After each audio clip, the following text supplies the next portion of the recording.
Hello, everybody, and welcome to the Spoiler Warning Podcast. This is a special bonus omnibus review of the Phoenician Scheme, Karate Kid Legends, from the world of John Wick, Ballerina. Thank you for using its proper name.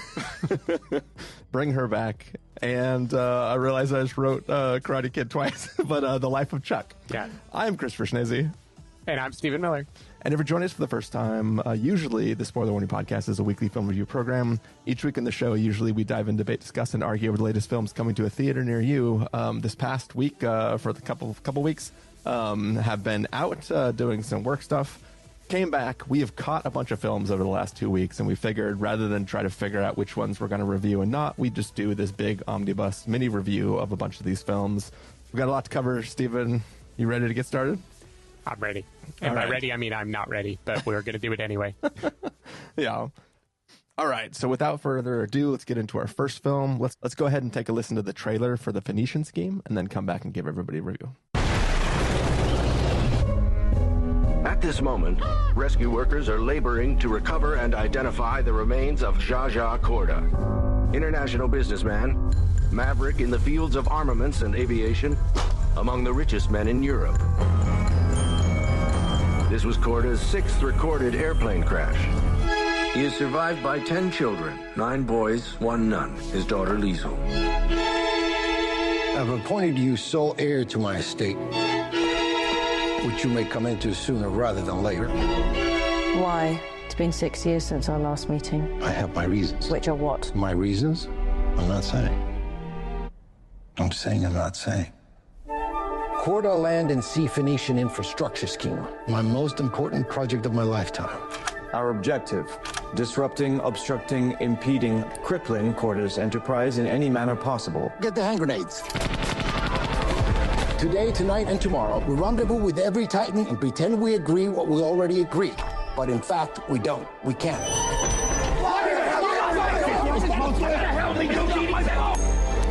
Call it. Heads. Heads.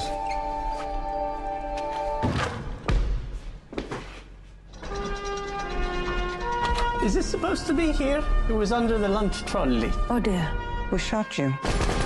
Tara's from out of town. Help yourself to a hand grenade. You're very kind. Could you imagine falling in love with a man like me, by the way, hypothetically? You're drunk. On 3 beers. Why are you shooting my ceiling? This is a robbery on behalf of... I understand that. I'm asking about my ceiling. You idiots are destroying a magnificent nightclub. One thing you'll never know because you can't. The truth.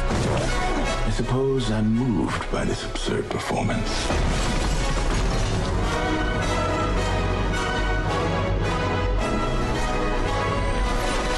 I recognize this assassin.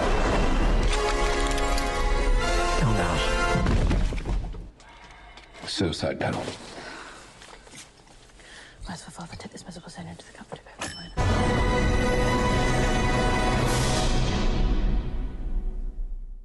All right, so that was the trailer for the Phoenician Scheme. Basically, the story of this businessman named Zsa Korda, and he is scheming with a bunch of tycoons to do some infrastructure plan, and also almost getting assassinated repeatedly. Stephen Miller, you saw this at Cannes. Why don't you remind us what you thought of it? Yeah, my feeling at Cannes is this movie was totally fine. Like, or maybe even good. You know, I think this is a solid entry in the Wes Anderson canon. It's zany, but I found it easy to follow. I think I described it as being almost like a Looney Tunes cartoon. It isn't doing one of those things where the narrative exposition is so breakneck that you can't catch what people are saying. You know, it really is a movie that seeks to entertain, to put people in wacky scenarios and watch them get out of it. And I think the cast is overall very game. Michael Cera in particular is, I think, a wonderful new collaborator for Wes Anderson. I had a blast watching him in this movie. I thought he was super funny. But with all that said, I don't know if this movie is about much of anything. It didn't leave a big mental impression on me, and especially after Asteroid City, which felt to me deeply personal and meta, and like he was really meditating on why are we here, why do we make art, a lot of big ideas. This movie if it has a big idea, it's just lost on me. I mean, it is dabbling in really cool imagery of heaven. It is asking something about your legacy or what do you leave behind, but it's doing it in such an over-the-top cartoonish way, it's hard to take any of it very seriously. So that was kind of my general feeling, is perfectly fine, solid Wes Anderson movie. Not my least favorite Wes Anderson, by any stretch, but not one that left much of a mental impression. And at this stage in his run, to me, that counts as a disappointment. How about you? How did you feel watching it this morning? Yeah, I'm never disappointed by a Wes Anderson film because I know that I'm hit or miss on Wes Anderson stuff in general. Like sometimes it hits, sometimes it doesn't. Sometimes it is an anthology movie and some of it hits and some of it doesn't. No matter what he's doing, I don't go in with any expectations and I'm pleasantly surprised when I really enjoy it. And then for the most part, I'm never like, oh, that was a slog to get through. I'm mostly just kind of like, this is that thing for that long. You know what I mean? Yep. And I think that Phoenician Scheme kind of delivers on that. I can't tell you the actual, how this scheme actually works in this film. It's basically him flying to a bunch of new locations to meet new characters that he already knows. And to cover the gap, obviously. Yeah, trying to get them to cover the gap, which is something that I understand a gap in we should have this much money. We don't because apparently... I've been told to mind the gap. Yeah. Very nice. But yeah, I can't tell you how... the price of bolts going up from 10 for a nickel to whatever they actually go up changes to being a gap the size of somebody's entire fortune. But now it's been a few weeks, but I think they were rivets. Oh, that's true. Rivets. It changes the whole movie. Yeah. I think all in all, this film works in little fits and starts, right? It's little moments of things. There was one moment that I audibly made a sound that I giggled at. Yep. And then for the rest of it, it's kind of just I like these visual gags and what's happening. I don't care about the characters, really. I think Michael Cera is brilliant. You had said that before, and I think that I wasn't prepared for how much I really enjoyed his moments in this film. But I think all in all, it is a fun film that amounts to not a whole lot. It's if you like Wes Anderson stuff, this delivers on the visual and sort of quick conversations that you get from all the other stuff. But it didn't really stand out as a thing that I'm going to be gun to my head, we're going to pull off a DVD off the shelf and watch one of his films. I'm never going to pick the Phoenician Scheme. Right. But I didn't dislike my time with it. It was enjoyable enough. Yeah, I felt the same way. I mean, I feel I'm looking at the cast list now just to remind myself of everything that happened. And there are people here who are massive stars who I would say are in the movie for maybe 90 seconds, like Scarlett Johansson, for instance. Yeah. There's a whole plot. She is one of the people who is an attempt to close the gap. I assume the plot was wrapped up in some way, but my memory of it is that she was a blip on screen for a moment and then we just kind of yada toward the end of the movie. Yeah. And there are a few people like that where I'm just I don't really know if this movie is even trying to tell a story or if it is just his version of doing a bunch of little vignettes and finding a way to get, Tom Hanks and Bryan Cranston to show up for a day to film something. It's all just kind of very slapped together. It feels very, nothing Wes Anderson ever does feels totally off the cuff because obviously his immaculate production design, there is an obsessive level of control. Yeah. But in terms of the story he was telling and what characters are being asked to do, this felt like the lightest I could possibly imagine him delivering on. Yeah. There's a funny thing about his style and attention to detail. There is Zsa Zsa's his room that he conducts business in with his family. It's this giant marble room, but the walls are painted like there is a corridor just past the pillars on the wall. I can't tell whether that character has a marble structure with that painting on it, or if that's supposed to be the metaphorical extension of the set that is in the style of these small compressed sets. It's one of those things where I'm it looks kind of cool, but I don't know whether I'm supposed to take it to be real or set dressy. There's that kind of stuff kind of throughout the film.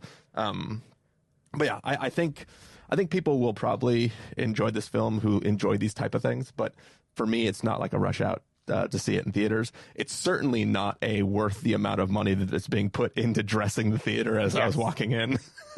I was about to bring that up too. I think there's an air of desperation in how hard they are trying to promote this movie just on all channels. Like, I think I was telling you, there was a Letterboxd co-sponsored scavenger hunt where every day for like 10 days they were revealing a new clue so people could like find new secrets to the Phoenician scheme so they could win a ticket. And it's just, this is not that kind of movie. I really struggle to see this movie as being something that will engage people to the point where you want that kind of campaign. Yeah. Maybe it works to get asses in seats. You know, they know better than me, but I think this movie is a fun and sometimes laugh out loud trifle, basically. And if you're in the mood for that, you're going to get what you came for. But the idea that thinking harder about it ahead of time will help in any way just seems like not at all what kind of movie he was trying to make. Yeah, without spoiling too much, Zsa Corda is trying to go to a bunch of locations and get them to contribute 25% of an amount of money that is needed to accomplish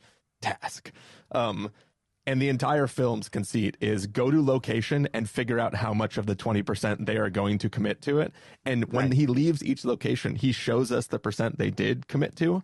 I can't tell you why that percent in any of the cases. Obviously, there's some cases where at least I know why they said yes, but the percentage amount means absolutely nothing. It all feels like a sort of farce, and it's not too overly complicated. Yeah, I will say one of the scenes that did make me laugh quite a bit involves a game of basketball, and Wes Anderson does something that I found very funny, which is not give us the money shot, and that amused me. Yeah. All right, so quick verdict, Stephen. What would you give this?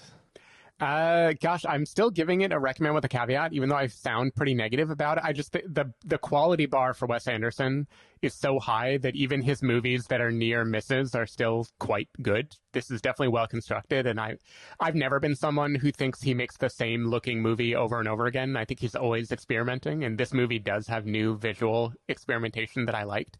And again, Michael Cera is a treasure to discover, and I hope he's in every Wes Anderson movie from now on. Caveat being, this movie just doesn't hold a lot of mental weight, and I don't think you're going to remember much about it after you leave the theater, and just go in knowing that, and I think you'll have a fine time. Yeah, I mean, to that point, I can't even remember the thing that made me actually giggle out loud. So that's definitely true. For me, this is going to be a wait for rental. I think it's a perfect wait for rental where it's like, oh yeah, I forgot this came out. Let me put it on. Oh yeah, that was kind of fun. Trying to rush out so that we can record a conversation about it. Maybe not that level of like, I'm glad I did it. Mm-hmm. Yeah. All right, let's move on to Karate Kid Legends.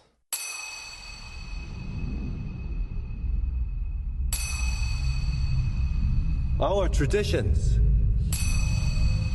are rooted in history. Kung Fu, karate. The tree grows strong.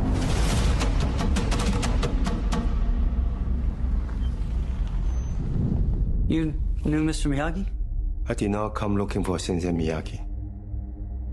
I came looking for you.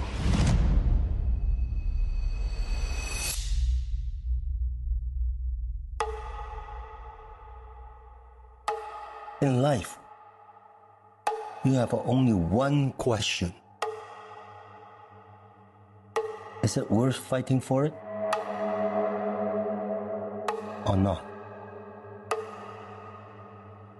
Lee means to me what you meant to Sensei Miyagi.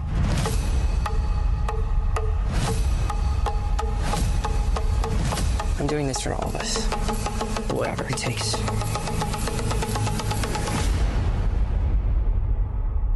Two branches. One tree.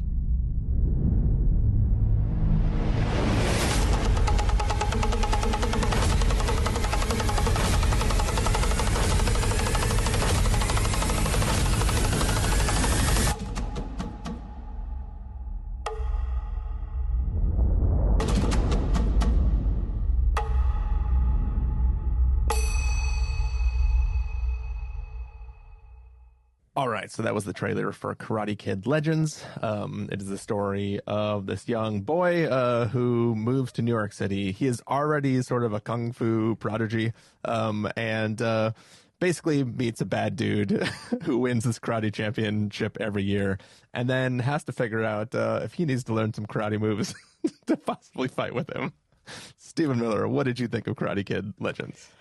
Man, I thought very little in any direction about Karate Kid Legends is my answer. I will say right off the bat, I think there's been some discourse online about this movie, including from some Asian film critics. I know Walter Chaw gave it a very negative review. I've not really dug into any of that because I did not put any brain cells into thinking about this Karate Kid movie, and I don't think the people who wrote it put any brain cells into it either. It delivers on the general cookie cutter idea of what you want a Karate Kid movie to be, in that there is a character. It's got karate. It's got a kid. Exactly. There is a character who has to learn karate. In this case, the rub is he was already excellent at kung fu, so he had a better starting point. There is going to be a bad guy of some sort, and they will meet in the ring eventually, and you will hope that the main character can pull it off. That is all this movie is, and on those grounds and nothing else, I think it delivers perfectly well. The fight sequences in this movie I had fun with. There's a premise here that I am not deep enough into Karate Kid lore. I think I've only seen the original Karate Kid. I don't think I've seen any of the others, not even like the Jaden Smith reboot or anything.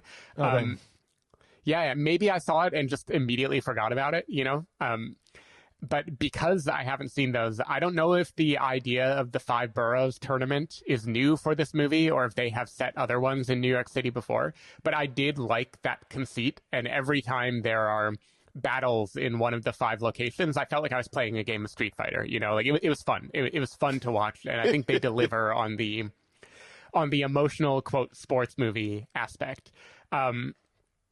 With that said, Karate Kid lore is extremely silly because it presupposes that we live in a modern world where hand-to-hand combat skills are somehow tied to how much power you can hold and accumulate, which just doesn't make any sense in a world with guns and other actual things that you could do, to fight.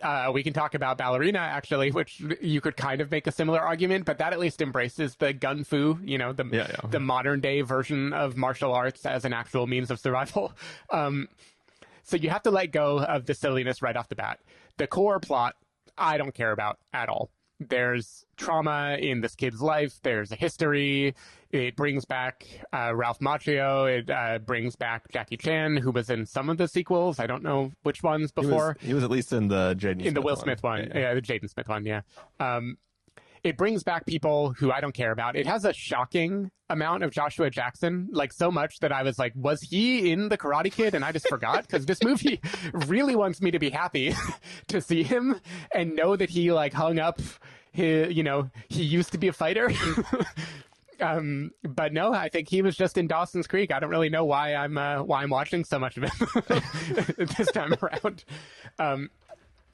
The big praise I would give this movie is Ben Wang, who plays Li Fong, the lead in this movie. I thought was totally delightful. I really enjoyed him as a screen presence, as a fighter, and his acting just in general. I thought he was a joy to watch. I hope this movie does big things for him.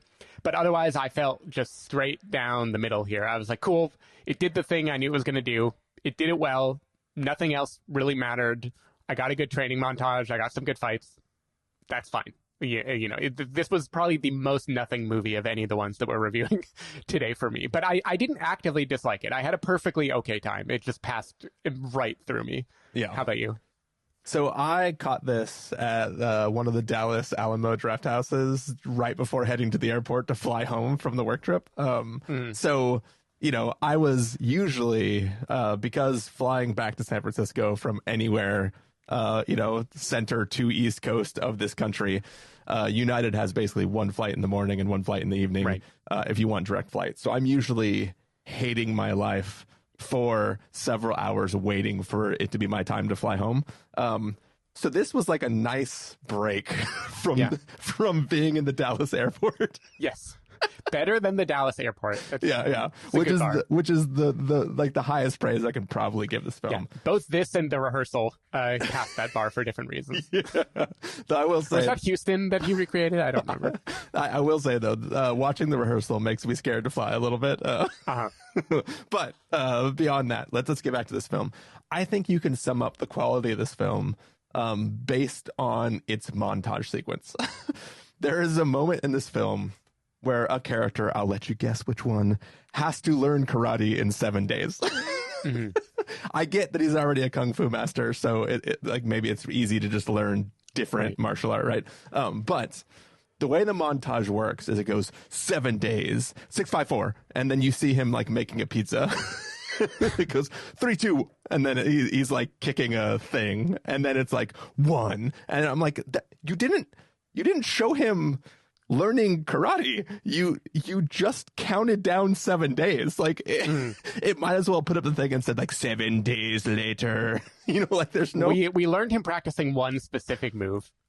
Yeah, I mean, most of the montage goes to Joshua Jackson's character. Sure, yeah, he is the star of the movie. No one knows why. Which, low-key, as soon as he showed up, I was like, I'm in for whatever the hell is happening right now. Yeah. He was low-key the MVP of this movie. But yeah, I think so. The montage is like an example of what type of film we're watching. I think the problem here is this film is trying to do three things, right? Yeah, that's 3 fingers. 3 things. One is be I'm a new kid in a new city. There's a cool chick. Her ex-boyfriend sucks, and I have to fight him for reasons I don't want to, right? If this whole movie was just that, it probably would have been pretty good, right? Like I actually would have been like, all right, cool, this works. I'm fine with it. But it's also trying to do this legacy thing of like, who was Miyagi? What did he represent? How can we bring that forward? How can we do this whole 2 branches, 1 tree thing? How can we like literally build this legacy sequel? Basically, how can we find a way to make Jackie Chan continue in this franchise instead of finding a Japanese guy to teach karate? Yeah, how could they? It's their version of this is why there's a vulnerability in the Death Star. Right. But like, that has to do a lot. And at moments I like on paper, I like the idea of like this person taught this person and they now have to teach this person and they now have to teach this person and they have to teach this person. It's like, how do we, we talk about a lot of different films where literally legacy is like, how do you establish something that moves on beyond you? And the idea of like, we always have to impart everything is karate. We need to pass what we learn. We have to pass Miyagi's karate on to somebody else, and they can pass it on to somebody else. I like that in principle. It does nothing really for this film. And then, then the other thing it's trying to do is just this whole idea of people owing people money. Yeah. And there is a moment, somebody does a thing to try to earn money. And the way that thing plays out, I would expect them to still get that money. Minor spoilers. You think, yeah. They don't get the money, and somebody else has to do something else to hopefully get that money. And I was like, after that scene, I was like, I get the emotional weight of this outcome, but if we just look at the money problem, that should be solved. Yeah, there was a referee. There was somebody who said, wait. So, yeah, I think all in all, I had fun with this film. I like the main kid. I like what it's trying to do on paper, but I think the film is not really that great. And also, there's like a scene, like this kid's a kung fu master already, right? We see him get his ass handed to him in his first fight, and then he fights like 4 grown-ass men later. And it's like, where was that when you were, like, I get that people were watching and maybe you were nervous, but like, it was hard for me to understand how good or bad he was. And the bully kid, like he seems powerful and bigger, but I didn't really get like, nobody showed him being super proficient. He just seemed very, very aggro, which I guess is usually how the bad guys are in these films. Yeah, I mean, it's one thing that is tough for the movie is it needs to find a way to explain. The real argument is he has to learn karate because the tournament requires that you are doing karate. I don't know why. I guess the rules are different somehow. The only way emotionally to make that stick is for them to somehow convince you that karate is universally more likely to kick someone's ass with than kung fu, because it needs to feel like he's getting better at kicking ass, even though there's no reason he would be getting better at kicking ass in any direction. Yeah, so I interpreted it as he has to learn karate because that's how he'll beat the karate guy, because you can't beat karate with kung fu for some reason. But why doesn't the karate guy feel the same way? Why doesn't the karate guy learn be beat up by kung fu? You know, like, unless it's arguing that one is better than the other. I think this is sort of like a Rock Lee situation where you gotta get really, really proficient at one martial arts that you can beat the people that got better skills than you. I don't know. The other thing that I wanted to say, which isn't really a spoiler, but the tournament that he enters is 5 Boroughs tournament. It is a scored tournament. Yes, a KO just ends that fight, but it is points based. Can you explain how the points work? Because I get that there's like kick to the head, 2 points, kick to the chest, 1 point. Yeah. Leg kick, something else. And I think what determines a hit is kind of up to the referee, because it has to be substantial in some way. Like, it isn't like minor brushes count. And that's, I think, where there's a lot of ambiguity. Because like I was sitting there, I was doing finger math in the movie during some of those fights where I'm like, how is it 2-2 right now? Because I'm pretty sure, because it's only 8 points. But these people are doing like combos, right? Yeah. And I'm like, I'm pretty sure he just got 12 points in that one attack. Like, it would make more sense to me if it was like a literal KO. I mean, first of all, if your fighting championship is so strong, just go to KO. Yeah. Or time, right? I mean, spoilers for this movie. I would say I'm pretty sure without exception it does go to KO every time. So the points almost don't matter. Whose line is it anyway? But it makes a big deal about how many points people are scoring. And it constantly feels like, I'm like, I'm pretty sure like he just got kicked in the head 3 times and that didn't count as 6 points. So, yeah. One thing I want to talk about with the tournament is there are 5 boroughs, and it is a head-to-head matchup in each borough, culminating in the finale. Now, I'm not that good at math, but 2 to the 5th is 32. So is this entire tournament, are there only 32 people in all of New York who are allowed to compete in it? Because it's made to seem like a giant thing, but that really doesn't allow room for a lot of competition. So I'm a bit confused, unless there's like qualifying and it isn't just that you won, but how well you won. And in the early rounds, there are tons of people doing parallel fights or something. Yeah. I don't know, I found it confusing. It was definitely confusing. The other thing too is, what are the chances that our lead and the bully end up in the tree in the same way so that they don't have to fight each other until the very last match? I mean, what are the chances, Steven? Yeah, well, I don't know how they seed these things, but whoever was seeding it clearly was following the drama, I guess, and wanted to wait until the end. Yeah. Also, they just didn't have to say it was single elimination, right? That would solve that problem, because they could have fought each other later, but then when it gets to the final, also, you can have it be points, but the last match should definitely be like time or KO. Totally. Like it just, it seems weird. Anyways, verdicts for this film, Stephen? Yeah, sure. I'm going wait for rental. Maybe that's being too generous to the movie, but it was breezy. I had an okay enough time watching it. I like the kids. I like the fighting. It was silly and light enough. But this is very much a rental movie. Like, have it on while you're doing something else, and maybe you'll have a decent time. But it doesn't really need to exist. It's my general feeling. Yeah, for me as well, it's a wait for rental. It might have been better watched on the plane instead of before I went to the airport and flew home. But like I didn't hate it. I enjoyed it enough, but it is very messy. It's a little bit silly. It doesn't know how it wants to communicate anybody's level of skill, and I don't understand how the competition at the end works. But all in all, I enjoyed my time with it, and I'm sure other folks will too. I just don't think it's a rush out and see it sort of situation. Yeah.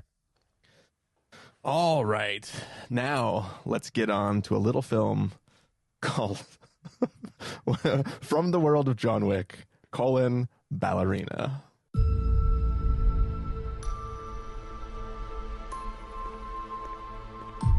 Do you like to dance? I know a school where they teach dances. I could take you there if you'd like.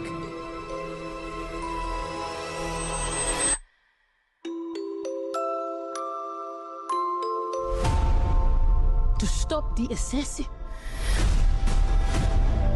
You must become the assassin. You will always be weaker. You will always be smaller. You want to win? Improvise. Adapt. Cheat. Welcome to the Continental. Eve Macaro of the Ruscaroma. What a pleasure to see you again.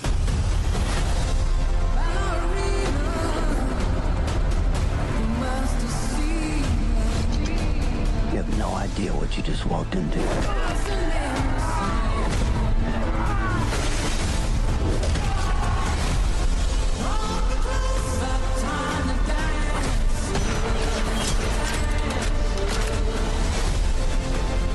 They killed my father.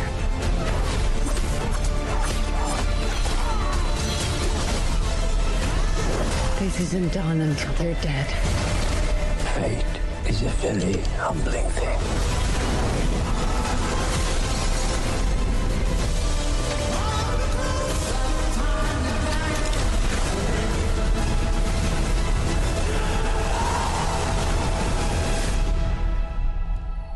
You are him. The one they call the Baba Yaga. How do I start doing what you do?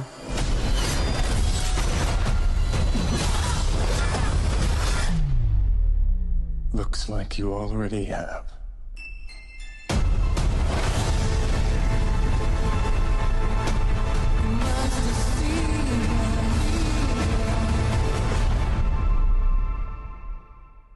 All right, so that was the trailer for From the World of John Wick: Ballerina.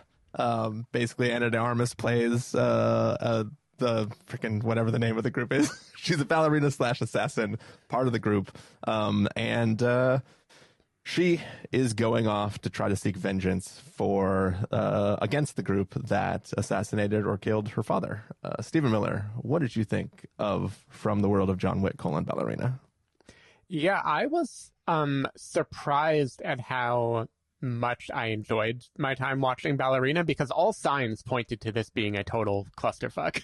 You know, the first indication of this is the amount of Lance Reddick that you see in this movie, because that immediately, my brain went two places. Either they are doing some terrible AI related things to try to bring him back or inject him into this movie, or what was actually the case, this was filmed years ago and was clearly such a mess that they had to do multiple reshoots and basically rework an entirely new story. I looked it up. This was filmed in late 2022. By February of 2023, it was in post-production. Then a full year later, they came back. They reshot huge chunks of the movie with Chad Stahelski, the guy who did John Wick, like the former stuntman who kind of coined this whole visual mode of action storytelling. And they had tons of new people join the cast, including people who I don't understand how the movie could have even existed if they weren't there from the beginning. So it seems like this was a movie that was like a train wreck that was salvaged in post by another director. And I'm going to say none of that is on screen for the most part. I mean, yeah, the story is dumb as fuck. The story is always dumb as fuck. And no offense to John Wick movies. I enjoy the world building, but the actual plot of why do they do things is like, you're not meant to think about them ever. You take that back, Steven. No, I love the world building of Parabellum. Like, I love the world building of these things, but the actual story, the thing is, all of these movies, and especially Ballerina, they hinge on this contradiction, which is that they want to be about right and wrong and, you know, ethics. They want to have an ethical code, but they are about people who all murder all the time. And so it requires you to land in a place where there is like a good kind of murdering people, and that good kind is murdering for money, and a bad kind of murdering people, and that bad kind is murdering for reasons that are not money. And they try to have dramatic tension when those things collide, and none of that actually works at all to me. So let me challenge you for a second. I don't think the code is moral. The code is code, because without code, there is lawlessness, or there is something this film might deal with, which is people who don't obey the code. Doesn't strict adherence to a code for the code sake sound an awful lot like a cult to you when you say that is the reason people should do it? I mean, I love the idea of I only kill when there's a contract, and there are certain rules in which I don't do business in certain situations. I'm totally down with like there being like a thieves code or an assassin's code, and I don't think that it has to be moral. I mean, I'm just I think there's a distinction. Whatever. I'm preloading when I actually had quite a bit of fun in this movie, and the reason is Ana de Armas is an action star. Full stop. Like to me, there's no denying watching this movie that she can carry a franchise. Like, she's great. The action is great. It's a ton of fun. They had so much fun just finding different ways to do action choreography by giving themselves constraints. Some work better than others. I think the best example involves grenades and only grenades. That was just a delight to see all the different ways they could take that constraint and turn it into a strength. The one that I think I cared about less involves flamethrowers. That felt like it was trying a little too hard, and I didn't quite get the delight of variety that it wanted to give me. But whether I loved each sequence or not, the fact that they can sustain a whole movie and the fifth entry into a franchise and still make it feel this fun and fresh is awesome. And it is a testament to what the John Wick universe can do that, as far as I'm concerned, no other movie franchise has been able to do, which is just make this particular style of fighting be so fun that you don't even care what the plot is. And that's how I felt. There's also cool new scenery here. A lot of this takes place in a place called Hallstatt, which is a real town in Austria. I hope it has nothing to do with the town that this depicts. And it's rad. Again, they're just having fun. They're going to different places, like a Bond movie or a Mission Impossible movie. You know, you get New York, you get Prague, you get a snowy mountain area. All of it is just the canvas that they can paint with these gory, fun, ridiculously heightened action set pieces, and all of that worked totally well for me. So even though I do not care about the growth of the character of Eve, I don't really care about what separates her from other people or what makes her more moral, or why John Wick, for instance, the way he intersects here, there's a certain implied moral code that I don't think actually bears scrutiny if you think about it for very long. All of that doesn't matter to me because the action was really fun. Ana de Armas, we already knew from the start of No Time to Die that she was supposed to be an action hero, and this just cements it. So overall, like the movie, good, dumb fun, had a blast. Steven, are you saying you didn't know she was a star from Ghosted or whatever that, that Apple TV she just movie needed the was right called? vehicle, basically. I had a huge amount of fun with this film. You know, you mentioned it already, but if you asked me what is the one thing the John Wick films don't have and desperately need, I wouldn't have thought to think of grenades and flamethrowers.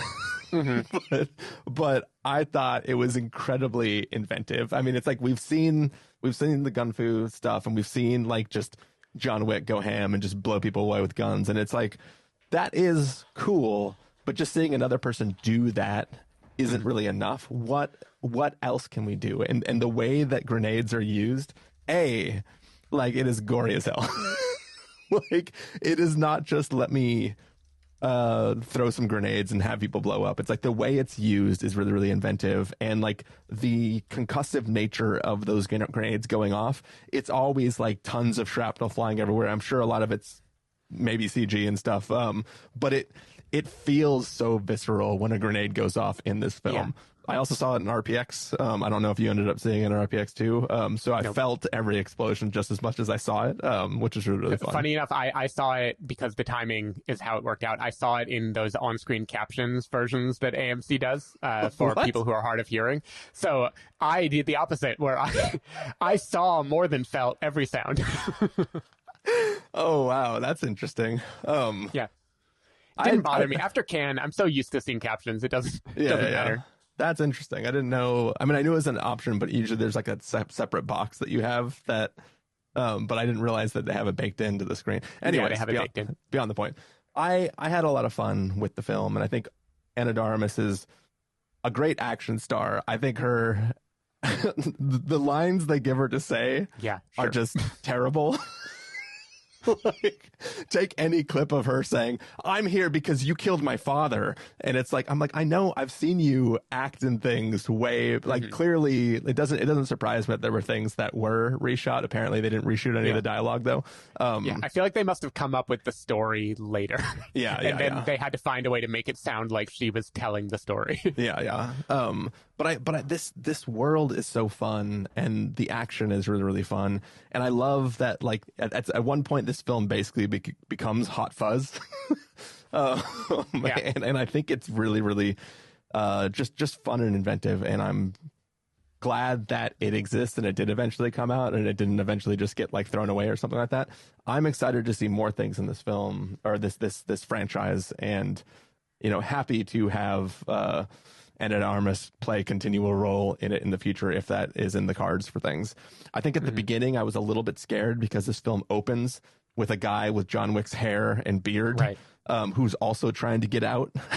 And I was like, are you literally just like doing the exact John Wick thing? And then we meet another guy with the same beard and haircut, and I'm like, it's just all the dudes in this group organization all are forced to wear the same facial hair and hair uniform. So I was getting a little worried at the beginning, but I think all in all, it's a really, really fun ride, and I'm here for it. One criticism I'm gonna give, which sounds maybe counterintuitive, is they clearly felt the need to connect this with the character of John Wick to get butts and seats. The promise of Keanu Reeves returning. I'm sure that there's a reason it's in the trailer. They didn't bury that as a secret or anything. I think it has an unfortunate effect of undercutting the character of Eve as an action star, because in her movie, where she is meant to kick ass, there is this occasional reminder of, oh, but by the way, she ain't shit compared to this other guy. I don't... narratively, that doesn't make sense. It only makes sense to me as a PR campaign to get people to go see the movie, and I kind of wish they could trust the audience enough to not need it, but of course they couldn't. Like, would I have watched it? I have no idea. So maybe they're right and it's a necessary evil, but now that they've done it, I hope if they make a sequel, they can really let her just shine without having this weird undercutting thing happen in order to be a legacy sequel. So Jamie watched this film with me and she really enjoyed it, but she's not seen a single John Wick film. That is funny. So I was trying to explain to her, I was like, so John Wick is like the Michael Jordan of assassins. So like everybody knows who he is and knows of his achievements. And it's like, if you say the name, people are like, oh yeah, I know Michael Jordan. And Eve is just a new person on the scene who happens to kick ass, but like she hasn't made a name for herself. People aren't scared of her. She's not like the Baba Yaga, right? So It was I was trying to communicate, like, one of the fun things about the John Wick franchise is that like every single person you interact with knows who John Wick is. And if you're on the other receiving side of a John Wick situation, you're like, oh shit, this is not going to go well for us. And that's part of the enjoyment. So I think that is the only thing that's missing. Like in a future version, people knowing who she is will be able to like catch her up to that level of excitement, I think. Yeah, there also is this felt the need, and of course, I understand why they did it. They have to do it. This had a kind of sequence of how she learns how to fight like a girl, like going from losing battles to winning by taking advantage of her strengths. And as far as I can tell, all she modulated is kicking people in the nuts. Again, like emotionally, I was like, hell yeah. But in terms of actual skills changes, it seemed like just a switch flipped. Man, imagine if John Wick could kick people in the nuts. Yeah. But he has a code. Bro code. Do you think that special Kevlar bulletproof suit, does that protect the groin he's got area? A Kevlar cup. He's got to. I mean, with his long legs and how high he's kicking sometimes, you have to have a cup on. Oh, man. Yeah. He might be tearing those just from how he's kicking. He might not even need someone else to go in there. I bet it is brutal. All right. Should we get to verdicts, Steven? Sure. All right. Go ahead. What is your verdict for this film? I am giving it a very hearty recommend with a caveat. It should probably be a must-see. I have to say that I think the dialogue is pretty terrible in the movie. The plot in general, I don't think has that much to recommend it. The action is just so wonderful, and seeing Ana de Armas be ushered in as an action star is so great. I don't care about any of that stuff, but I have to add the caveat. This is not a perfectly constructed movie by any means. It just soars in spite of its construction because of how wonderful the action sequences are. Yeah, as you said, this isn't a perfect film. I'm surprised. Like, it's surprisingly good for how much trouble that you said its production actually had. For me, it is going to be a must-see, though, because this is I love the John Wick franchise, and this doesn't feel like a complete separate spin-off cash grab. This feels like a thing that does, obviously it's relying on everything you already know. And the one thing that did kind of the one bugaboo I had was that in every single film they introduce a new rule or mechanic, whether it's the first one, you understand how payment systems work. Then you learn about the mark. Then you learn about there's all these different things that you learn about, these different rules and different things like that. And this film introduces nothing new lore wise, other than it introduces a new faction of people. Right. So it's from that standpoint, I didn't get new lore, but they do try to couch it in between some of the other films, or not in between it, but they at least have flashbacks or moments where it is flashing back to conversations that took place in previous films. So, maybe we count that as the lore that we were supposed to get. Sure. Yeah. But yeah, for me, it's the Back to the Future 2 of the movie is kind of fun. yeah. But yeah, for me, it's still a must see. Not a perfect film, but holds its own, just like Ana de Armas does in a fight. Yep. All right, let's move on to Bring Her Back. We're going to put you with a foster mum called Laura. You're going to love her. Oh, welcome to your new home. This is my daughter's room. I want to show you something else. This way. We stuffed one. I know I'm a weirdo. How did she cope with Kathy being gone? I didn't. I think there's something wrong with Laura. Oh my God, what is it? We can bring her back. What are you doing? It's gonna bring her back. It's gonna bring her back. I'm supposed to report how safe and reliable you are.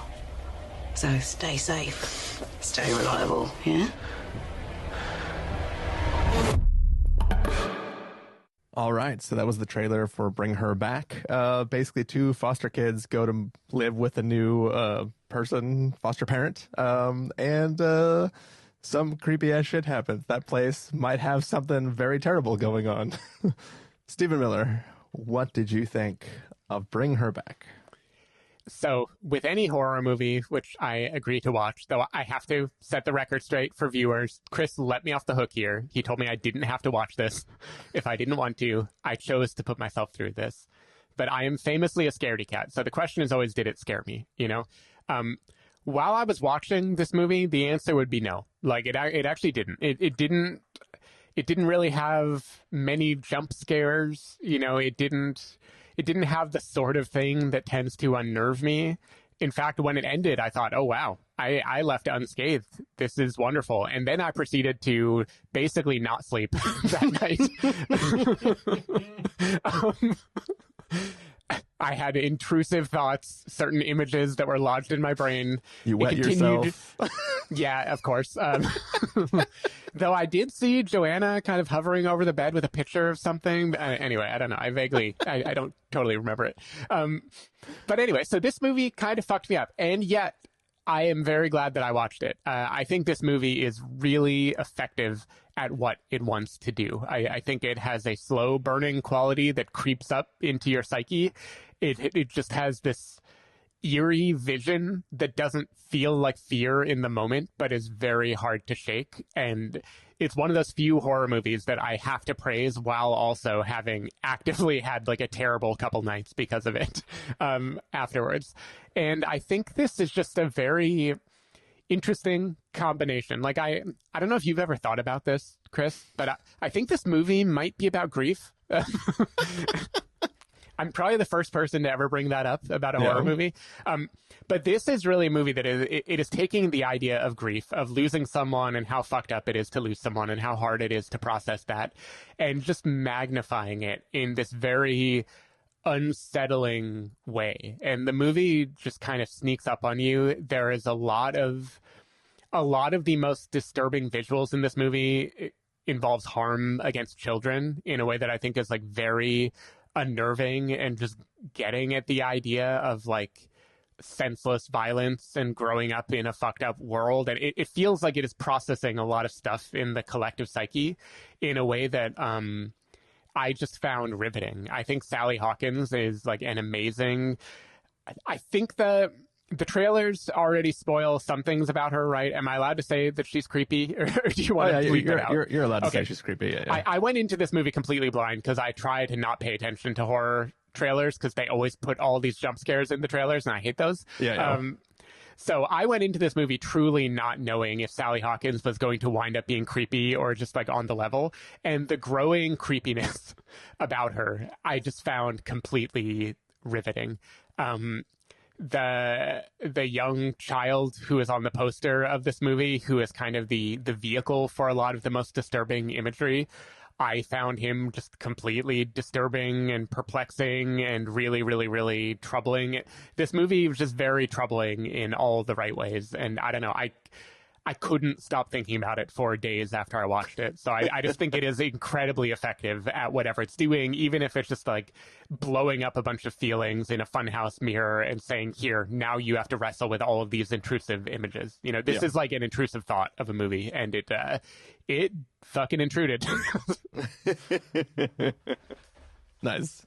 Yeah, so for me, I was a little bit disappointed in this film, not because I think it is a bad film at all. Like, I think it is decently well made, but I think I was so in love with Talk to Me that when I saw another like 3-word title film coming from the people that brought us Talk to Me, I was like, holy shit, I'm so stoked for this. And I think that like everything this film is doing from an imagery standpoint, and even some of the way it makes connections to thing and the metaphors it uses, they all work for me on paper.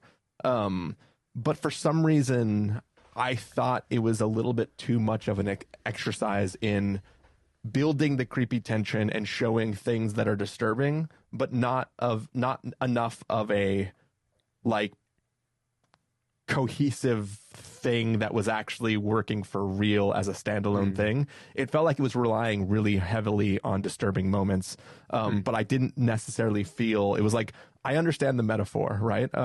Sometimes we're like, you know, literally blind to the evil that is in the people that we know. There were aspects of what it was doing that I was like, this is a little too on the nose for me in a way.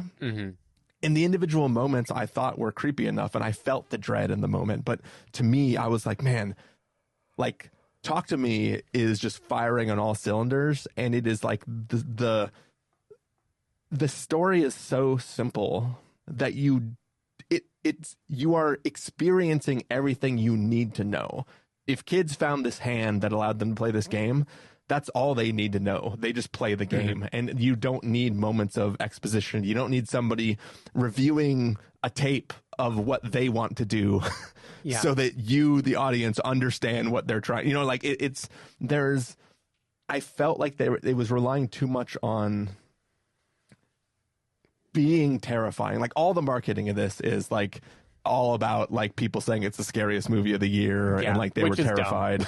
and yeah, like don't get me wrong, my audience like lost their shit at a few moments, but to me, what that character is doing in those moments is not conceptually scary or terrifying. It is visually disturbing in a way that feels like it's too reliant on that. But like I said, there is so much good in this film with just the way of going into a new house and that house is already scary, but then feeling like everything is slightly off kilter, and then us not knowing 100% what is off kilter about it, but knowing something is definitely not okay, and then slowly revealing bits of information and knowing what's going on. So I like what the film is doing. I think in a vacuum, I would probably feel much stronger on this film, but just my excitement going in, I was kind of let down a little bit, where I felt like just wasn't necessarily as strong from a narrative standpoint as the other film was. Yeah, I mean, I did not put myself through Talk to Me, but my hunch from how people described that movie versus this one is this is like the Hereditary to Midsommar shift, of roller coaster to more about the metaphorical and ambient creepiness rather than being a specific horrific story, and I prefer, probably for selfish reasons of not wanting to be as terrified, I think I prefer the ambient more.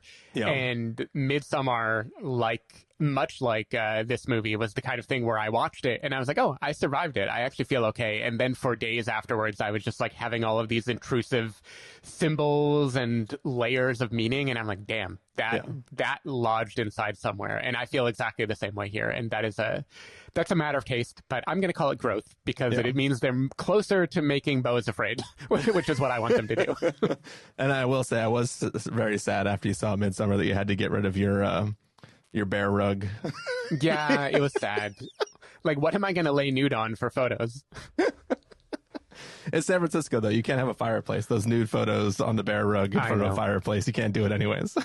Yeah, doing it in front of the Apple TV fake fire just looks... It's not quite as good. The Yule log at Christmas time. Yeah, like it looks nice, but I'm chilly, Yeah. My buns are shivering. Anyway, yeah, really, really damn effective movie. I mentioned that we could have a spoiler section here. I actually don't know if it's that necessary. I'll let you weigh in. My main one is just a joke that I could also say now. You can say it, and I'll either bleep it or not. Okay, the ending of this movie could be called The Shape of Water. You could just take a photo of the end of this movie and swap it out for the poster of The Shape of Water, and you'd basically have the same story. Yeah. That was something that I was not thinking about afterwards. Yeah, good times. All right, let's get to verdicts then, Stephen. What did you think of this film?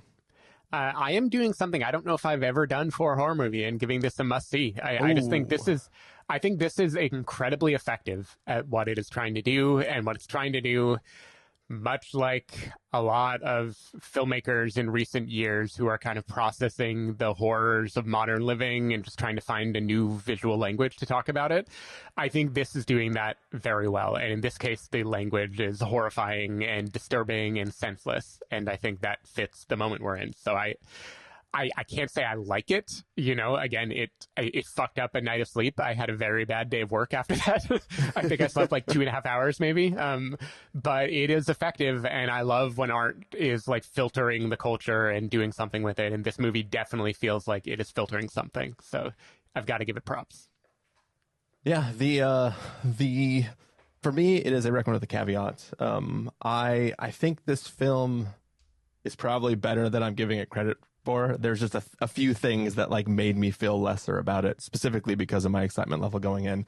On the other hand, it did make me think up the term gas sighting. Nice. Which at least there's that. Yep. I'm trying to remember. There was an Audrey Hepburn movie in the 60s where she plays a blind woman who Alan Arkin, I think, is trying to trick by lying to her, and then he's trying to rob and murder her, and she winds up hiding behind a fridge. I'm totally blanking on the name, but for many years after I saw that movie, I assumed that was Gaslight, and when people said gaslighting, I thought it was a reference to that. So all that to say, your gaslighting joke is it fits. It works. I'm gonna look it up. It's like In the Dark or something. Wait Until Dark is the name of the movie. Yeah. What if she can't see? Does it need to be dark?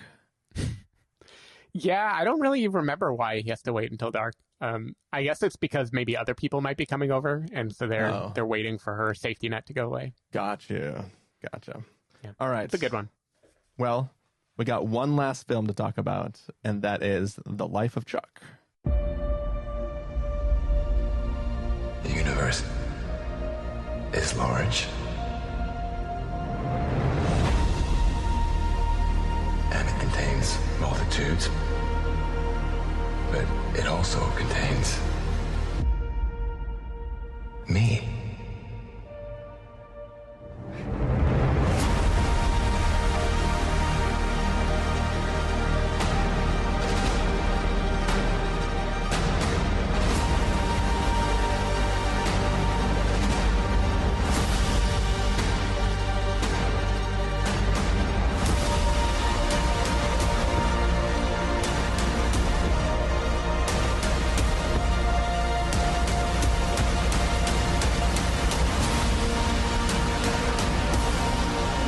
This moment, I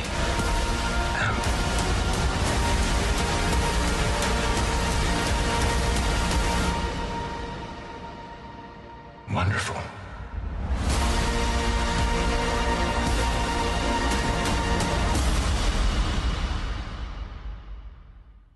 All right, so that was the trailer for The Life of Chuck. It is a film based on a short story by Stephen King, and is sort of told in a 3-act structure that follows a bunch of different things that I'm sure we'll get into. We'll have a little spoiler section later to talk more deeply about it. But it is a film that we both saw at TIFF, and we both rewatched it over the last week. Stephen Miller, what did you think of The Life of Chuck? Well, so the one part of the structure we should say up front, just so our numbering is correct, is this movie starts with Act 3 and then does Act 2, then does Act 1. Yep. So when we say Act 3, we mean the beginning of the movie. Yeah. Because it's very confusing. The first triptych. Yeah. So when we saw this at TIFF, you were a big fan of this movie. I believe it was your favorite film out of TIFF, and then wound up landing very high on your top 10 list of the year. And for me, I liked it. A decent amount, but I felt that the structure was a little confusing, and then more importantly, I felt that it relied way too much on voiceover narration, and that kind of soured me. This time around, when I was watching it, throughout the third act, which again is the beginning of the movie, I almost convinced myself that I had been completely wrong, or they had re-edited this after Toronto, because it was so strong. It was so much stronger than I remembered. It was beautiful and strange, and only very sparingly used voiceover to introduce people. And it was just this really wonderful vision of a strange event happening that we'll talk about later. And I was like, oh my God, I am watching a masterpiece. And I don't know what mood I was in Toronto. I don't know what was making me feel this way, but dear God, this movie is like, I was already starting to cry because I knew where the movie was going. And so the build up to it in this kind of magic trick the film was pulling off was working on me so well throughout all of this. I feel a butt coming. Yeah, well, but first there's going to be an even greater and is Act 2 comes. Act 2, I maintained, even in our original review, is the high point of the movie and one of the high points of the year. It is just this delightful, sheer exuberance about life. This time around, watching it, I could see how it connected more to the broader themes of the movie. I see it as a much more like coherent work of art. And then Act 1 happens, and the voiceover goes into turbo drive all the fucking time. It does not let a character sit with a thought. Nick Offerman says something, then says something else, then says something else, and says something else. And I had a much easier time pushing away my criticisms and finding joy and meaning. Like, I cried during this movie, including during Act 1 of this movie. But I maintain my original criticism. I think the voiceover is way too much. It doesn't trust the audience enough, and it undercuts what should have been a home run into being a movie that I have to keep some level of caveat to my love for it, because I just think it gets in its own way. Which is a shame, because I think this is a really, really beautiful, lovely, sincere meditation on what it means to live and know that you are going to die, what it means to grapple with the fact that death is eventually going to happen. It is such a good Stephen King adaptation. I love it so much more than like The Monkey, that is treading similar territory that we reviewed earlier this year. And I wish it could have kept those elegant connections without feeling the need to spoon feed it so directly to the audience, because I found it at its most powerful when it was saying nothing about the connection, and the more it tried to say about the connection, the more I found myself getting irritated. But there is one moment when I think the voiceover narration is essential and wonderful, and I'll save that for spoilers just to leave some moment of mystery. Okay. How did you feel watching it the second time around? Yeah, it is still a film that I love and think is a brilliant film. I love the structure of this film, and watching it again, I think I was even more emotional during the first act we watch, which, as you said, is the third act of the story. Specifically because I know the whole arc of the entire film and where it's going and what it's talking about. I think at the time when we first watched it in TIFF, it was really like it is a lot of people dealing with what feels like the end times, just generally in society. And it hit one way back when we saw it at the festival. It's harder now. It hits different now, but still the same in a way, but also there's other things. And I think that it is a film that gets at just what if we were at a point where we just don't fucking care anymore? Because Matthew Lillard has a line where he's like, we're experiencing the 5 stages of grief right now. And we're just in the acceptance part of it. And I just like all those scenes with all those people talking about what it is they miss and like the fear that they have, and just like their acceptance of what's happening, even though what is happening is, crazy and chaotic and hard to understand, and just everybody kind of whatever, like for whatever reason, that just vibes with me really, really well. And that as a standalone short film, I think is already brilliant and of its own thing. That the Act 2, which is the only one we can just call by Act 2 because it's the one that is Act 2 and is the second act, that is still really fun and joyous and just feels really, really good. And I still really, really love the Act 1/3 section of the film, just where we get kind of the story, the backstory of what everything means, it's kind of the origins of Chuck, if we will. Mm-hmm. All that stuff really speaks to me in this really, really interesting way. I did, Julius and I watched this together, so I was watching it in the context of him knowing you don't like the voiceover, so I was experiencing it, hearing the voiceover through two people's eyes that potentially don't enjoy it. So it did have that like, hey, watch this thing that I love kind of feeling to me. So like part of the back of my brain was a little bit like, oh God, is this as good as I remember it being? But for me, it still is like a beautiful film about kind of knowing the end, where it is, and what it means to hold so much of everything inside of you. And I whatever this film is doing, it's one of those things where, like, you talk a lot on the podcast about the vibe of a film. And I'm usually like, no, give me all the stuff. I want this, like, make me think you thought about it, kind of thing. But this is one of those films where I'm like, I get why Steven likes the vibe of things, even though you don't like the vibe of this film's voiceover. But I do, yeah. Other than that, though, I do love the vibe of this movie. This is a movie that you want to love so much because of the vibe. Yeah. And it does feel, there is something.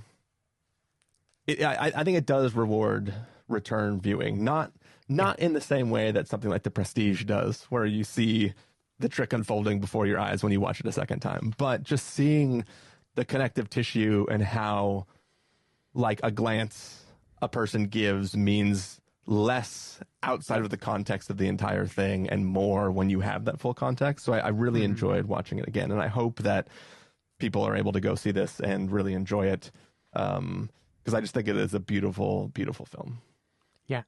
Yeah, I will definitely second that this rewards the second viewing. I still have my same criticism of the movie, putting my critic hat on, but as a viewer, I definitely felt more love and more emotionally won over by the movie the second time around, because I could see what Flanagan was going for, and that knowledge just imbued more emotion into the whole film in a way that I loved. It's just, if I were to plot the smoothness of this movie, like when it doesn't feel A, literally interrupted by voiceover, but then B, also just like it's jumping from place to place and scene to scene jerkily.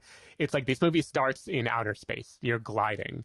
And then it hits on like an express train and you're like speeding through something beautiful. And then it ends in like a local bus where it's like stopping over and over and over and over and over again to tell you like, oh, but wait, what about this? Oh, but actually this. Oh, but also this. And I'm just like, man, if it could have just kept the lack of friction a little longer, I don't know. There's something about it beyond just the voiceover that I just feel the inverted structure leaves a lot of the clunkier parts to the very end. And I like when a movie leaves me feeling like I'm lifting off rather than feeling like I'm having to do my homework, like give me the vegetables first and then let me get to dessert. And this movie kind of like front loads dessert, and then at the end is like, oh, but we do definitely, we still got to eat the cauliflower. I don't know, that is just something that is inherent to the way it's structured. But it's just a criticism. But with that said, go ahead. I was going to say, in this case, Nick Offerman is the cauliflower. He's the one with the spoon saying, here comes the choo-choo of cauliflower. The cauliflower is like exposition of these are all the details of this person's life, and this is who they've lost before, and this is how they became who they became, and this is, it's like it's trying to, seeds have sprouted at the beginning of the movie, and then at the end they're trying to show us, oh, look at us planting all of them, and I feel like it's stopping too much to show all of that when I can understand in short story form why that would be beautiful, but in visual storytelling, it feels like less is more to me. And it just, I don't know, we can talk about it in spoilers, but I think for many reasons, the first act, which is the third act that we watched, is the weakest. And I just generally don't like when things end on their weakest element. It just makes it harder for me to be totally won over. Gotcha. But I totally agree. I was thinking the same thing as you. This hits very different post-election than it did at TIFF in September. Of course, things still felt like a shit show back then for many reasons, but now I think the growing, escalating feeling of everything being on fire is just, it adds a whole new layer of resonance to this movie, and it's one that I think is just totally beautiful. So I also really hope people see it, and after our TIFF review, I remember saying I don't really know how this comes out as just a movie in theaters because it's structured so strangely. And now I kind of take that back. Like sitting in a theater with people who have never watched it before, I can feel the energy. Granted, an Alamo crowd maybe is a little more receptive to patient storytelling, but I can see this movie working, and I hope it finds this audience because it is a really beautiful sentiment, even if I think it gets too intentionally sentimental toward the end to its detriment. Yeah. Cool. Well, we did, we had talked about this briefly from our TIFF review, and now that it is out for everybody, we feel safe talking spoilers. So we are going to have a spoiler segment here at the end to kind of talk through a few things. But for now, should we do verdicts, Stephen? Sure. All right. What do you got? All right. I am giving this one, honestly, I'm going to round it up to a must-see because it did make me cry, and that's important. That tends to be a high bar that I put a lot of stock in. I retain my original criticisms of the voiceover narration and the structure. I feel softer about this movie now. It feels more emotionally resonant to me, so I'm willing to overlook what I still see as flaws in its construction and things that if they had only done it a little differently, I think this would have been one of my favorite movies of the year. And instead it lands just a little lower than that. But got a lot of love for this movie. I think if you watch it with an open heart, I think you will get something out of it. Yeah, I'm going to obviously leave it as a must-see for me. You know, there's that hidden caveat that some people might not 100% vibe with it, but I really think this is a beautiful film, and you know, it seems like it means a lot to the people who made it. So it's definitely worth seeking out and watching. Yeah, cool. Let's say goodbye to everybody who's not going to stick around for spoilers, specifically spoilers for The Life of Chuck. We're not going to talk spoilers for any of the other films we talked about today. But for now, Stephen Miller, people want to find you throughout the week. Where can they do that? People can find me at Threads or Blue Sky at sdavidmiller or sdavidmiller.com. People can find me at ChristopherMillerLife.com or Christopher IRL on a number of social platforms. You can find the podcast over at thespoilerwarning.com, where you can get a bunch of the back episodes of the show. If you want to subscribe to the show, you can do so on Overcast, YouTube, Apple Podcasts, or wherever podcasts are found. If you want to know when the episodes go live, you can follow us at twitter.com/spoilerwarning, facebook.com/thespoilerwarning, or instagram.com/thespoilerwarning. If you want to get a hold of us directly, you can send an email to fans@thespoilerwarning.com, or you can use the contact form on our site. Music for this episode will come from a track selected from artlist.io, so hopefully you're enjoying that. That music is going to fade up, and when that music fades out, all the stars are going to go dim. The episode will be gone. Yeah. Yet we will remain to talk about spoilers.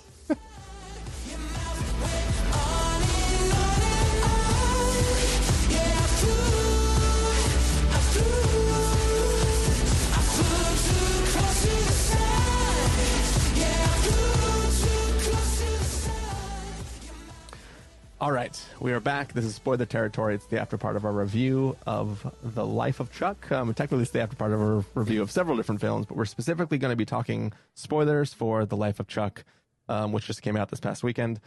Stephen Miller, where would you like to start? Well, I guess we should just start by talking about the structure of the movie, which is part of why it hit harder the second time around. This is structured as Act 3 at the beginning. We are watching the universe of Chuck, the multitudes that he contains, like the Walt Whitman poem, slowly die, you know. And so the end of the world, as these characters experience it, is actually the end of Chuck's life, or the nearing toward the end of his life.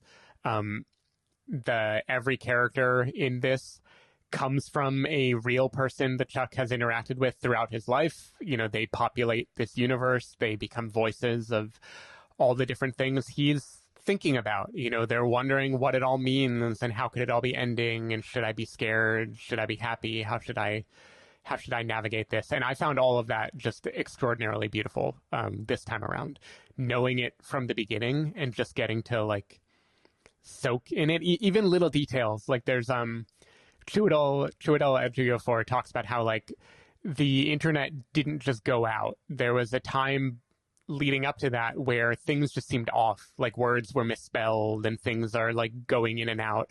And all of that, thinking of it as this like dream logic of the inside of someone's head where neurons are like slowly decaying and the thoughts aren't quite as rational as they used to be. I just thought it was so beautiful. And there's a million little moments like that like made me like openly weep in the theater, and no one else was weeping yet. And I'm like, yeah, because you don't know what this means yet. You're like, it's not me. You guys are wrong. Yeah, I saw it in Toronto.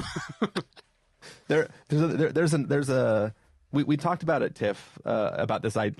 First of all, I think I mentioned that like the existential crisis I would get if a teacher when I was a young child told me that like I essentially hold an entire universe inside of my head. And like, if anything happened to me, that basically snuffs out that entire universe. Like, that's just an interesting thought.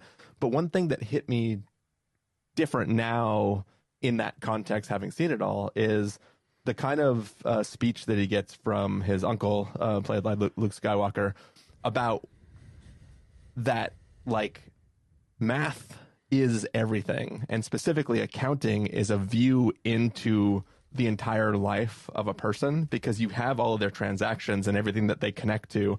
So this idea that, like, yes, the first time I watch the film, I'm just thinking about everything I see. I'm generating an entire universe by just what I see. But the fact that he went into a job where he sees more than he can see, like he sees the entire history of a person through their accounting. It's like his universe is even bigger than just what he visually experienced, because he experiences the sum total of every person's life when he's doing their books. And then, like his dad, probably lots of people died and he was doing the end of life stuff, so he got connected to other people. Like, so there's just, it's an interesting, like, beautiful parallel to just the experiential writing of Data that we do, and then also everybody else's individual thing, which he was still consuming to build his universe even more and more and more. So I just really liked, that was like a new thing that I didn't think about until the second watch. Yeah, and I mean, that kind of jumps ahead to what the other acts are about, which is this whole movie is about the push and pull between, are we the sum of our parts, the math of it, the accounting of it, all the details, all the things that predict who we are and what we'll do and when we'll die? Or is there something more? Like, what is this other spark? You know, what is life for? And I'm going to leap ahead to Act 2, which contains the moment of voiceover narration that I think had to be narrated. It wouldn't hit as hard in any other context, and Nick Offerman does it beautifully. And it is the end of Act 2, which is the extended, joyful dance sequence, which all it is a long dance that takes place and is magnificent. And it ends with Nick Offerman saying, "That is why God made the world." Just that. There's a pause and this kind of like meditation of like, that's all there is. It's that fact that it doesn't matter that he's going to die within 6 to 9 months. It doesn't matter that all of this other thing is happening. It's this sporadic burst of energy and connection, and the fact that we all contain that possibility within us, like, that is why we're here.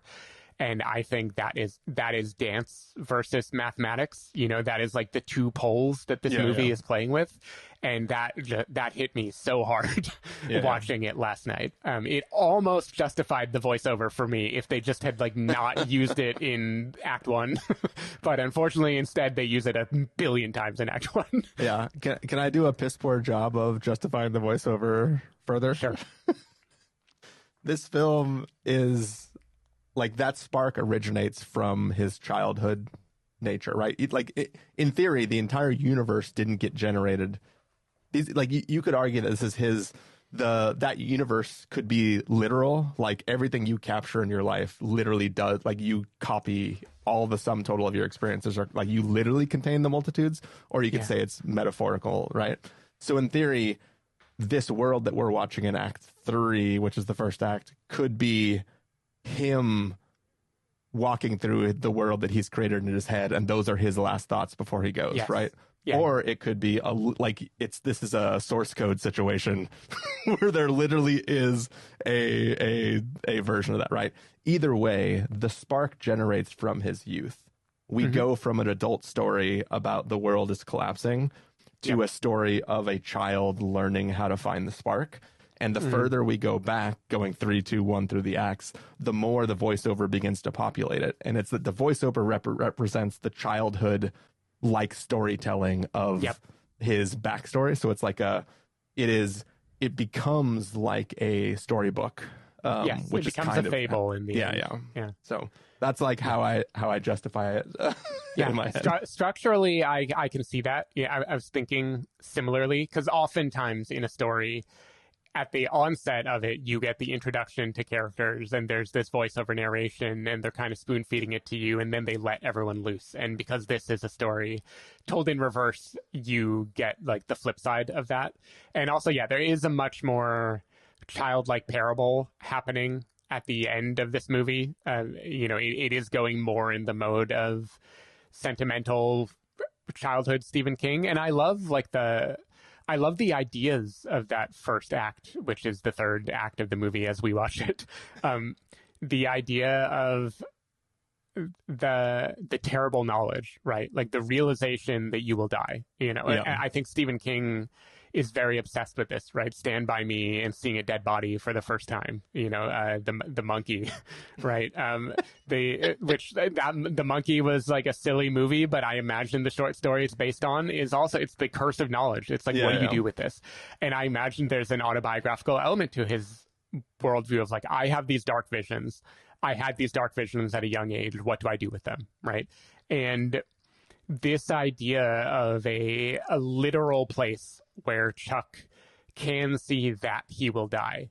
So he's suddenly confronted with it. He can't not know. He can't hear that like beep. He will always know the beep of the monitor. Yeah. And then choosing to live anyway and to still contain the joy within him needed to dance in the street, I think I love that story. That the high level bullet points of that story I find really, really beautiful.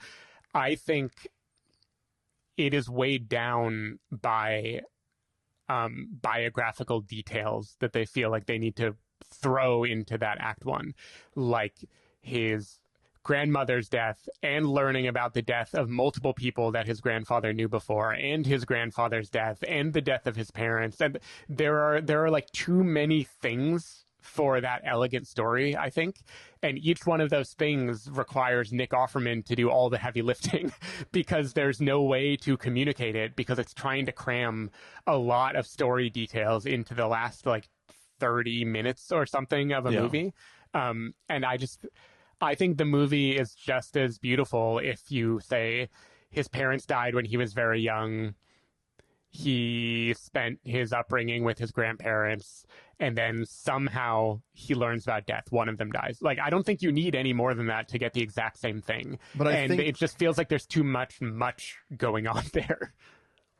So I think that discounts how much the pull of math versus, I'm just going to keep calling it spark, exists, because both Chuck and his grandfather looked in the room and saw things. His grandfather chose to just pay attention only to the math part. We're in spoilers, I will have a heart attack and I will die around this time. After this event takes place, this will happen to me. I'm only going to focus on marching towards that end, and that's it. He stayed home. He drank himself. He finalized everybody else's stuff, finalized his stuff, and just waited for that clock to tick past that point where he would die. Chuck knows he's going to die and chases the spark his whole life until he dies. So I just think that does he chase the spark his whole life? I feel like he goes the accounting route, and only in this one moment the spark gets to come out. But he has the wife that he starts an actual life with, right? Like there's one line that I don't remember it before, but I feel like I remembered it the second time, or I just invented it myself. But at least in my head, my head canon for this film is that he could have not went on. Like his grandfather was already married when he looked in the room and saw his own death, right? So yeah, not only was he already married, he had already lost his wife. He was already alone. Yeah. So it was like he knew he was going to die at that point and was just marching towards the. Yeah, that's right. But for Chuck, I felt like he could have just, like, it's probably an Offerman voiceover, but it's something about he could decide that, like, I shouldn't be with anybody because I'm going to die early and that's not fair to them. But he chose to do it anyways. And I think maybe it was a line about him. She knew it was going to happen eventually too, the person that he stuck with. There was something that I might be half misremembering that felt like it was a conscious choice to still go on and try to do something with it. Like like he became an accountant, yes. But I think that was purely because he understood the importance of math. And he wanted to follow in what his grandfather did. But I feel like he was making a conscious choice that it doesn't matter that he's going to die early. It's still worth experiencing all those things. It's still worth containing those multitudes because, you know, that moment of dance is worth everything else. Even though there's going to be a bunch of sad times to come, there will be a bunch of years of really, really great moments that are worth still continuing to progress forward and still having. So that's kind of what hit me more on the second watch, whether or not there was an explicit line of dialogue that spoke to that.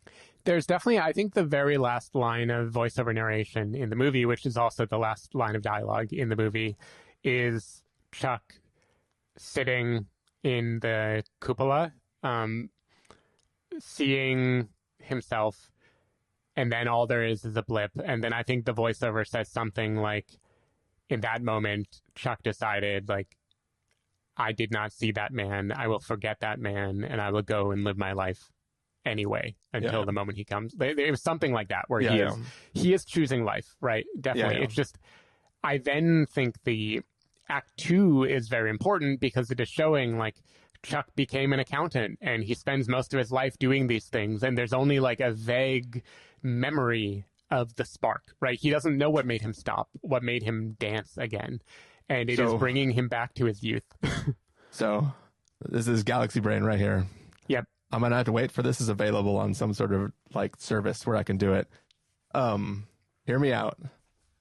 What if the heartbeat machine and the drums are in the same time, and that's why he stops?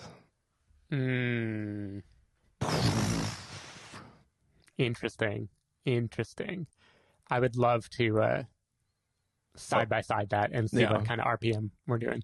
I just have to say, by the way, and there are two major dance sequences in this movie, right? There's Act 2, which is just to drums. I don't remember if the soundtrack ever comes in. I don't think it does. I think it's only drums for that whole part.